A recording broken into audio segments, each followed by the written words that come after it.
নমস্কার প্রিয় শ্রোতা বন্ধু, শ্রুতি সাহিত্যে আপনাদের সবাইকে জানাই আরও একবার স্বাগত। আশা করছি সবাই ভালো আছেন এবং সুস্থ আছেন। আগামী শনিবার 16ই আগস্ট জন্মাষ্টমী, আমাদের সবার প্রিয় লাড্ডু গোপালের জন্মদিন। সেই দিন আমরা সবাই আমাদের বাড়িতেই কিন্তু এই ব্রত পালন করতে পারি।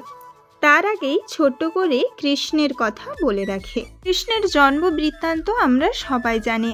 কৃষ্ণ কিন্তু এমনি এমনি এই পৃথিবীতে আসেনি। বিষ্ণুর অষ্টম অবতার কৃষ্ণ অবতার। তিনি কিন্তু কংসর দমনের জন্যেই এই পৃথিবীতে এই ধরাধামে ধরা দিয়েছিলেন। চলুন আমরা আজকে জেনে নেব, আমরা বাড়িতে যদি আমাদের ইচ্ছে হয় তো গোপালের পুজো কিভাবে করব, কি কি লাগবে, কিভাবে কোনটি সাজিয়ে নেব। সবার আগেই বলে রাখি, ভাদ্র মাসের কৃষ্ণপক্ষের অষ্টমী তিথিতেই কিন্তু এই ব্রত পালিত হয়।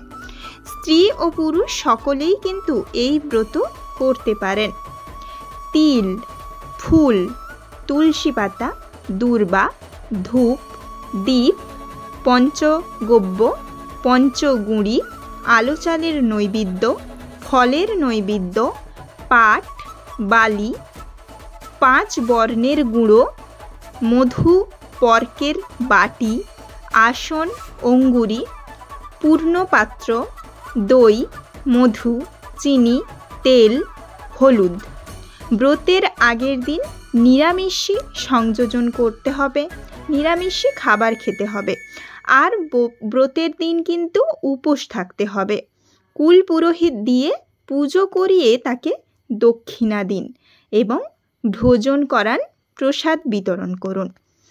আমি কিন্তু যেই জিনিসগুলো কৃষ্ণের জন্মদিনে লাগে সেগুলি বলে দিলাম। এরপর যেগুলো আপনারা করবেন সেগুলো হলো কৃষ্ণের প্রিয় তালের পিঠে, তালের বড়া, তালের লুচি, সুজি, সন্দেশ, মাখা, দুধের মিষ্টি। এই জিনিসগুলো কিন্তু কৃষ্ণের অতি প্রিয়। গোপালের যেই জিনিসগুলি প্রিয় সেই খাবারগুলি কিন্তু আপনারা চাইলে বানাতে পারেন। মিষ্টি জাতীয় খাবার, দই, ছানা, ননি ইত্যাদিগুলি বাড়িতেই তৈরি করতে পারেন এবং কৃষ্ণের ভোগে দিতে পারেন। এইভাবেই কিন্তু আপনার বাড়িতে থাকা ছোট্ট গোপালটি আপনি নিজে অথবা আপনার কুলপুরোহিতের সাহায্যে পুজো করতে পারেন। মনে বিশ্বাস নিয়ে যে কোনো পুজো করলে বাড়িতেও সেই পুজো সম্পূর্ণ করা যায়, এটা আমাদের বিশ্বাস। যেহেতু আমি বাড়িতে নিজেরা কিভাবে পুজো করবেন সেই পদ্ধতি বললাম, তাই আমরা সাধারণত যেগুলো লাগে সেই বিষয়টি জেনে নিলাম। তো আমরা সবাই কৃষ্ণের জন্মাষ্টমী উপভোগ করি এবং তাকে তার খাবার যেগুলো পছন্দের সেগুলো দেওয়ার চেষ্টা করব। সবার এই দিনটি খুবই ভালো কাটুক, সুস্থ কাটুক এবং স্বাভাবিকভাবে কাটুক। কৃষ্ণের কৃপায় সবার যেন মঙ্গল হয় এই কামনা করি। হরে কৃষ্ণ কৃষ্ণ কৃষ্ণ হরে হরে, হরে রাম রাম রাম হরে হরে। তো আজ এই পর্যন্তই।